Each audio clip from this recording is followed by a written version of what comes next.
بسم اللہ الرحمن الرحیم۔ باب ما جاء فی الرجل ینسی الصلاۃ، یہ باب ہے اس شخص کے بیان میں جو نماز پڑھنا بھول جائے، یعنی وقت نماز گزر گیا اور اسے نماز پڑھنا یاد نہ رہا، تو یاد جب آئے تو فوراً اس کی قضا پڑھے، چاہے وقت مکروہ ہو یا غیر مکروہ ہو۔ یا یہ ہے کہ وقت مکروہ میں اگر یاد آیا تو انتظار کرے کہ وقت مکروہ نکل جائے۔ اس بارے میں امام ابو حنیفہ رحمۃ اللہ تعالی علیہ کا مذہب یہ ہے کہ کسی بھی فوت شدہ نماز کی قضا وقت مکروہ میں نہیں پڑھی جا سکتی، البتہ آج کی عصر کی نماز آج کے وقت مکروہ میں پڑھی جا سکتی، اور اس کی وجہ ہے اور اس کی علت آپ حضرات نے حسامی میں پڑھ لی ہوگی۔ پڑھیں کہ نہیں؟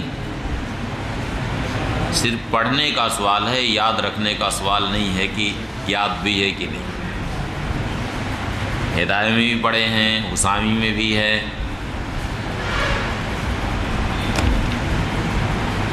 حدثنا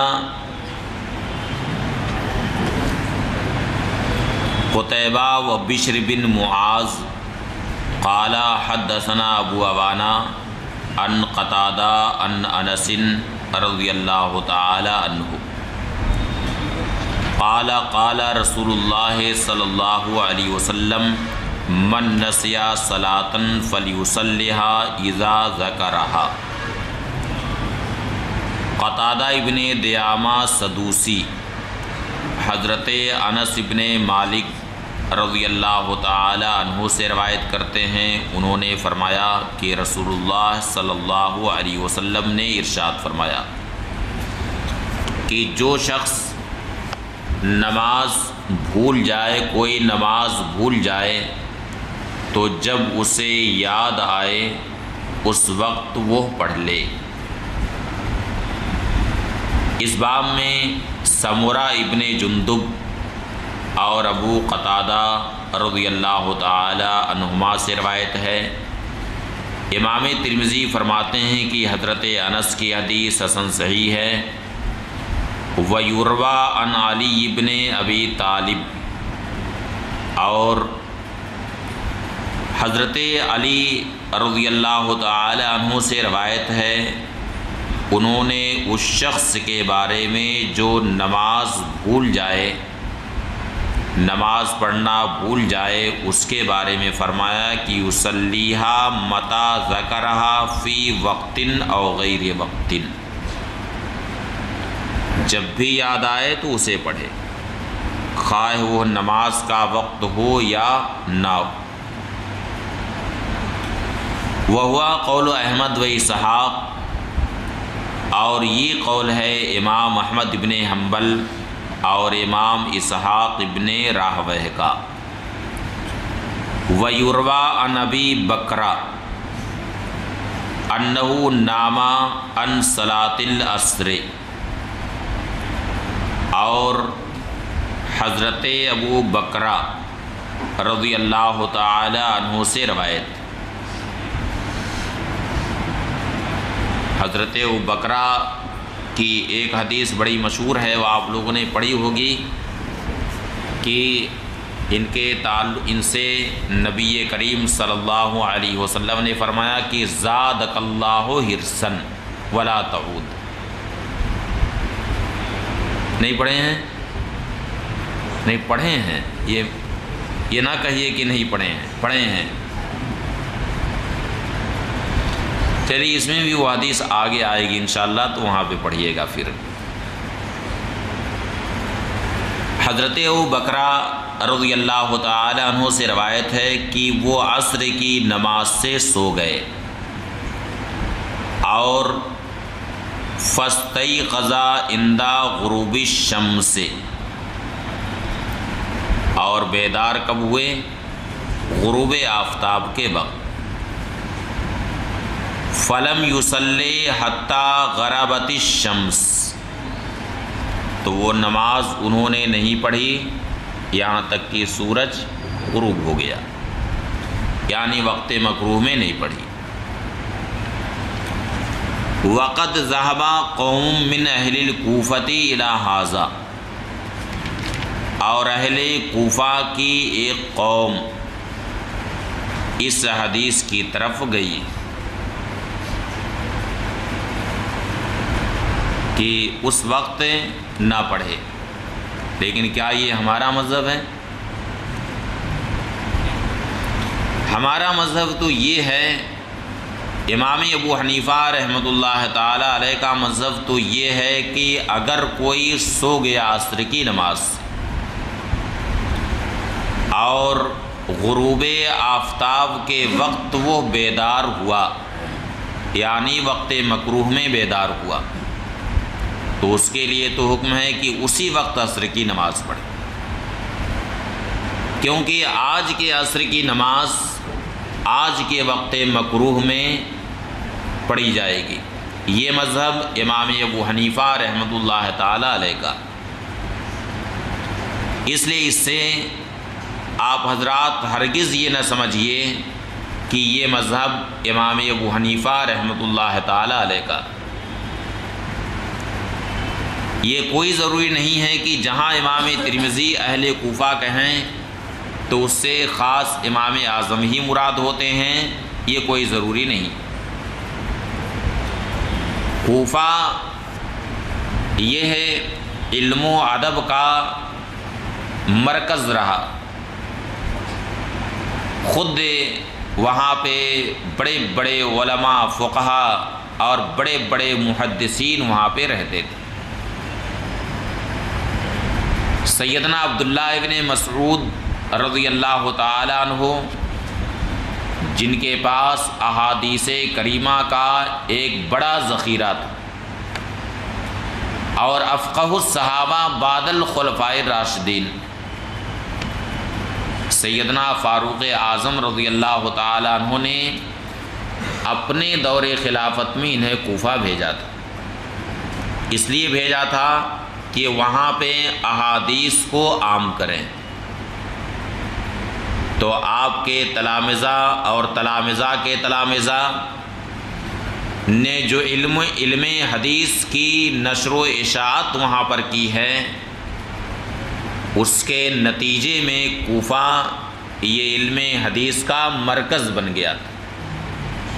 اسی لیے امام بخاری فرماتے ہیں کہ طلب حدیث کے لیے اور شہروں کے بارے میں تو میں بتا سکتا ہوں کہ کتنی بار میں نے سفر کیا،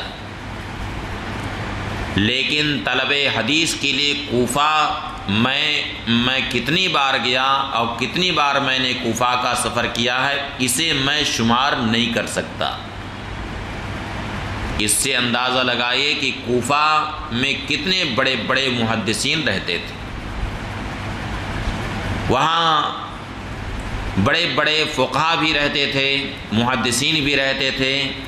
امام سفیان ثوری جو امیر المومنین فی الحدیث ہیں، وہ کوفہ میں رہتے تھے، اہل کوفہ میں سے وہ بھی ہیں۔ اس لیے اس سے ہرگز یہ مت سمجھیے کہ جہاں بھی اہل کوفہ آئے تو اس سے امام ابو حنیفہ ہی مراد، کوئی بھی اس سے مراد ہو سکتے۔ تو اب ظاہر سی بات ہے کہ اہل کوفہ میں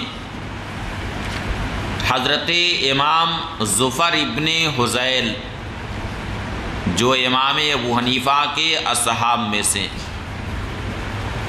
ان کا مذہب یہ ہے کہ عصر کا وقت صرف اسفرار شمس تک بس ہے۔ کب تک ہے عصر کا وقت؟ صرف اسفرار شمس تک ہے، اس کے بعد عصر کا وقت ختم ہو جاتا ہے۔ اور جب ان کے نزدیک عصر کا وقت ختم ہو گیا اب آفتاب جب غروب ہو رہا ہے تو اس وقت تو عصر کا وقت ان کے لحاظ سے رہا نہیں رہا عصر کا وقت، اس لیے اب ان کا مذہب یہی ہوگا کہ جب وقت نکل جائے اس کے بعد قضا نماز، سمجھ گئے؟ اور امام ابو حنیفہ رحمۃ اللہ تعالیٰ علیہ کے نزدیک چونکہ غروب آفتاب تک عصر کا وقت ممتد ہے، اس لیے اگر غروب آفتاب کے وقت بھی نیند کسی کی کھلی تو اسی وقت وہ عصر کی نماز ادا کرے۔ وَأَمَّا أَصْحَابُنَا، اور رہے ہمارے اصحاب، فَذَهَبُوا إِلَىٰ قَوْلِ علی بن ابی طالب، تو وہ حضرت علی رضی اللہ تعالیٰ عنہ کے قول کی طرف گئے۔ باب ما جاء فی الرجل تفوتہ الصلوات بأیتہن یبدأ، یہ باب ہے اس شخص کے بیان میں جس کی کئی نمازیں فوت ہو جائیں تو کس نماز سے ان کی قضا شروع کرے،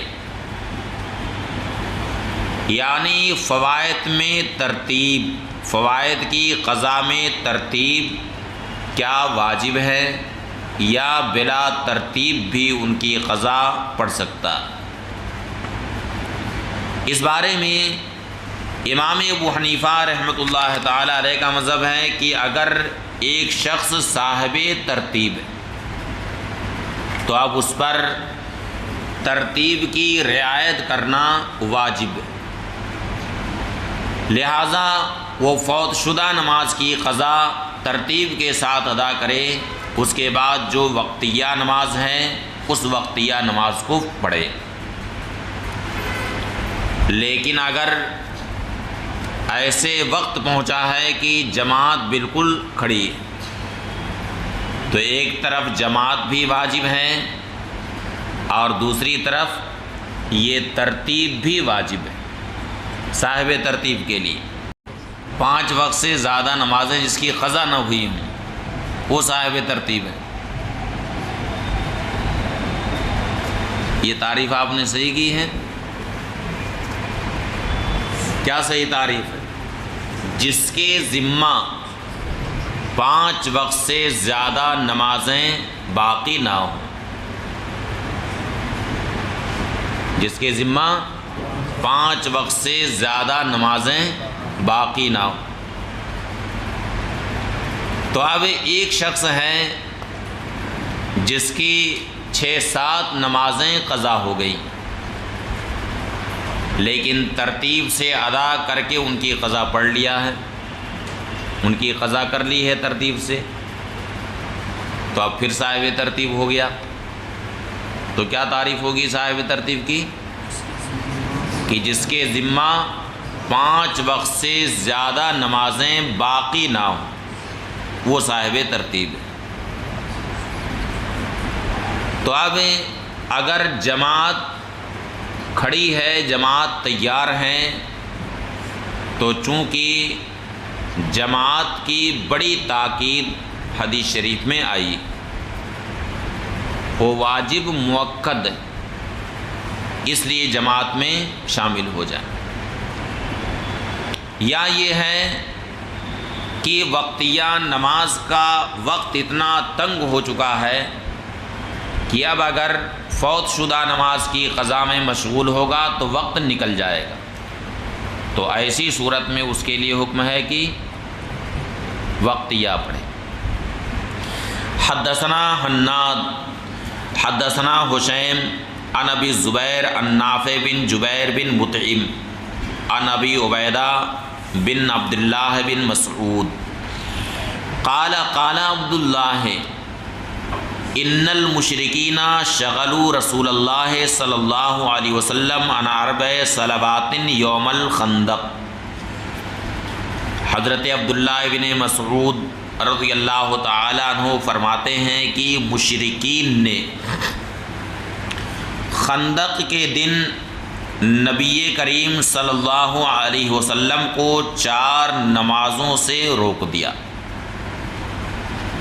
حتی ذہبا من اللیل ما شاء اللہ، یہاں تک کہ رات کا ایک حصہ گزر گیا۔ فامرا بلالن فاذنا، تو حضرت بلال کو حضور نے حکم دیا، انہوں نے اذان دی، پھر اقامت انہوں نے کہی۔ فصلی الظہر، پھر حضور نے ظہر کی نماز پڑھی، پھر اقامت ہوئی۔ فصلی العصر، تو عصر کی نماز پڑھی۔ ثم اقام فصلی المغرب، پھر انہوں نے اقامت کی تو حضور نے مغرب کی نماز ادا فرمائی۔ ثم اقام فصلی العشاء، پھر اقامت انہوں نے کہی تو عشاء کی نماز ادا فرمائی۔ اس باب میں حضرت ابو سعید خدری اور حضرت جابر رضی اللہ تعالی عنہما سے روایت ہے۔ امام ترمذی فرماتے ہیں کہ حضرت عبداللہ بن مسعود کی حدیث کی سند میں کوئی کمی نہیں، مگر یہ کہ ابو عبیدہ نے اپنے والد حضرت عبداللہ بن مسعود سے یہ حدیث نہیں سنی ہے، اس لیے درمیان میں کوئی راوی ساقط۔ اور اسی کو بعض اہل علم نے اختیار کیا فوائد کے سلسلے میں کہ آدمی ہر نماز کے لیے اقامت کہے جب اس کی قضا کرے، وَإِن لَّمْ يُقِمْ أَجْزَاهُ، اور اگر اقامت نہ کہے تو بھی اس کے لیے کافی۔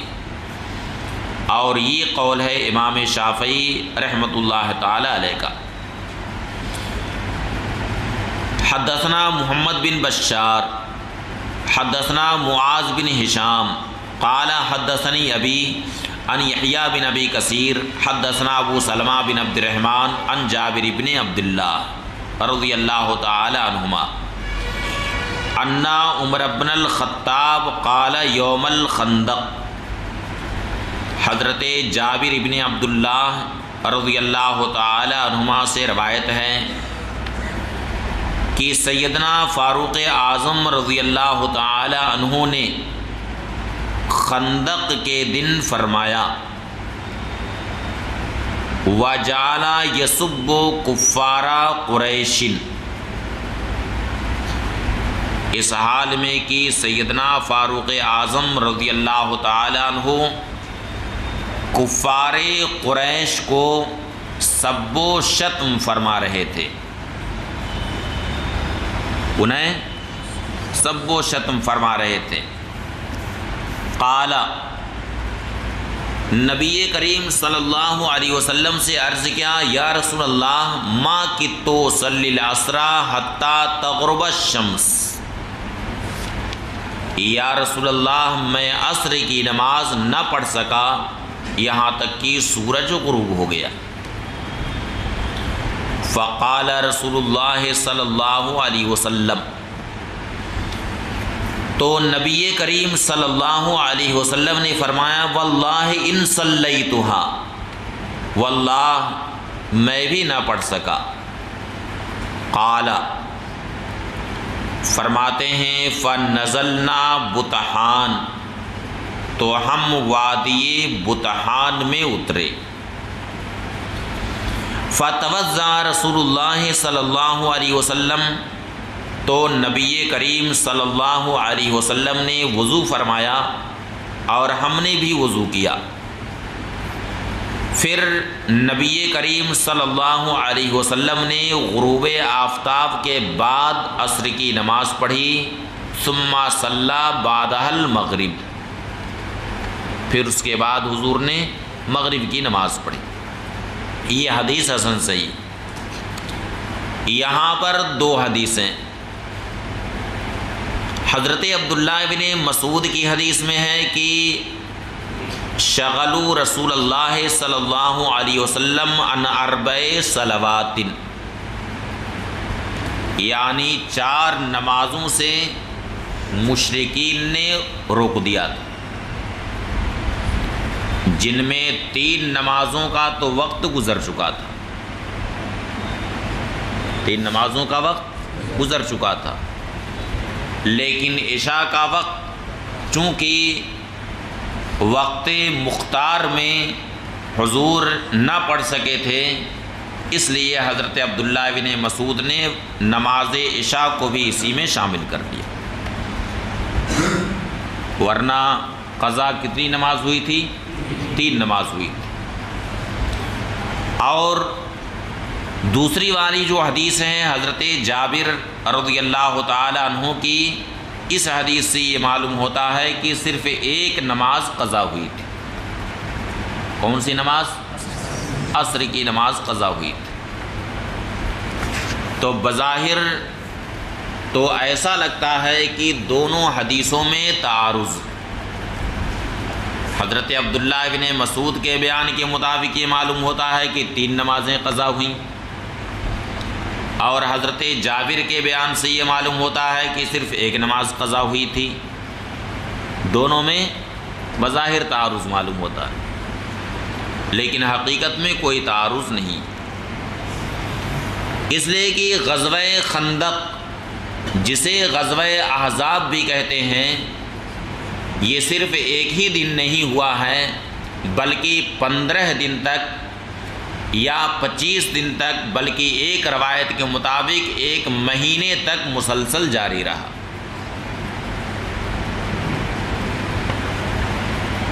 بعض روایتوں میں ہے کہ بعض روایتوں میں 15 دن کا ذکر ملتا، جبکہ بعض میں 25 اور بعض میں 1 مہینے کا ذکر ملتا،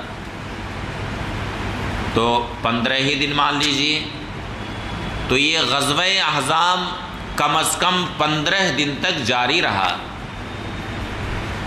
تو ظاہر ہے کہ جب 15 دن تک یہ غزوہ جاری رہا ہے، تو سیدنا فاروق اعظم سیدنا عبداللہ ابن مسعود رضی اللہ تعالی عنہ نے جو یہ فرمایا کہ 3 نمازیں قضا ہوئی تھیں، وہ کسی دوسرے دن کا واقعہ ہے، اور حضرت جابر رضی اللہ تعالی عنہ نے جو یہ فرمایا کہ عصر کی نماز قضا ہوئی تھی، یہ کسی دوسرے دن کا واقعہ، یعنی یہ ایک واقعہ نہیں ہے بلکہ تعدد واقعہ۔ ایک دن کا واقعہ وہ ہے اور دوسرے دن کا واقعہ یہ ہے جو حضرت جابر نے بیان کیا، اور جب دونوں 2 دن کے واقع ہوئے تو اب کوئی تعارض رہا، اس لیے کہ تعارض کے لیے زمانہ ایک ہونا چاہیے،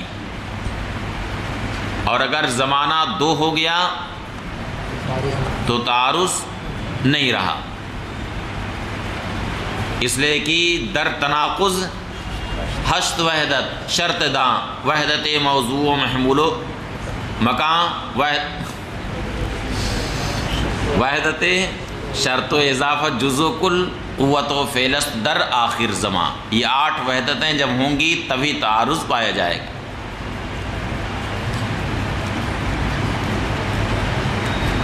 باب ما جاء فی الصلاۃ الوسطی انہا العصر، یہ باب ہے اس بیان میں کہ صلاۃ وسطی عصر کی نماز، یعنی قرآن کریم میں جو ارشاد ہوا حافظوا علی الصلوات والصلاۃ الوسطی، تو یہاں صلاۃ وسطی سے کون سی نماز مراد؟ امام طحاوی رحمۃ اللہ تعالی علیہ نے اس مسئلے میں بڑی تفصیلی گفتگو کی، اور تقریباً نماز پنجگانہ میں ہر نماز کے تعلق سے کسی نہ کسی کا قول۔ کسی نے نماز ظہر کو کہا کہ ظہر کی نماز یہ دن والی جو نماز ہیں ان میں یہ بیچ میں، اس لیے یہ صلاۃ وسطی ہے۔ کسی نے عصر کی نماز کو کہا، کسی نے مغرب کی نماز کو کہا، کسی نے عشاء کی نماز کو کہا، کسی نے فجر کی نماز کو کہا۔ یہ اختلاف شروع میں رہا، لیکن پھر اس کے بعد جن کو یہ حدیث مرفوع معلوم ہو گئی کہ صلاۃ وسطی عصر کی نماز ہے، تو جن کو یہ معلوم ہوئی پھر انہوں نے اپنے اپنے قول سے رجوع کیا۔ بلکہ اس تعلق سے امام شافعی رحمۃ اللہ تعالی علیہ کا بھی قول عصر کے تعلق سے نہیں، بلکہ امام شافعی رحمۃ اللہ تعالی علیہ کا قول کیا ہے اس بارے میں کہ وہ فجر کی نماز، صلاۃ وسطی فجر کی نماز، لیکن امام نووی رحمۃ اللہ تعالی علیہ جو فقہائے شافعیہ میں اہل نظر سے، کس میں سے ہیں؟ اہل نظر سے ہیں، بلکہ اصحاب الوجوہ میں سے، وہ یہ فرماتے ہیں کہ اگرچہ امام شافعی رحمۃ اللہ تعالی علیہ نے یہ فرمایا ہے کہ وہ فجر کی نماز، لیکن جب حدیث صحیح سے یہ بات ثابت ہے کہ وہ عصر کی نماز ہے، تو امام شافعی رحمۃ اللہ تعالی علیہ کا یہی قول مانا جائے گا کہ ان کا بھی مذہب یہی ہے کہ وہ عصر کی نماز، اس لیے کہ امام شافعی رحمۃ اللہ تعالی علیہ نے یہ فرمایا ہے کہ اذا صح الحدیث فہو مذہبی، یعنی میرے قول کے خلاف اگر کوئی حدیث صحیح تمہیں مل جائے تو میرے قول کو چھوڑ دینا اور اس حدیث صحیح پر عمل کرنا، کہ اس وقت میرا قول وہی رہے گا۔ اس لیے جب یہاں پر ایک حدیث صحیح مل گئی ہے تو اب امام شافعی رحمۃ اللہ تعالی علیہ کا قول یہی مانا جائے گا کہ صلاۃ وسطیٰ عصر کی نماز، اور سارے ائمہ نے یہ بات کہی کہ اذا صح الحدیث فہو مذہبی۔ اسی بنا پر یہ کہا گیا ہے کہ کسی امام کے اگر قول سوری اور قول ضروری میں تعارض ہو جائے تو اس وقت قول ضروری کو قول سوری پر ترجیح دی جائے گی۔ دو قولوں میں تعارض ہوا، قول سوری میں اور قول ضروری میں، تو کس کو ترجیح دیں گے؟ قول ضروری کو۔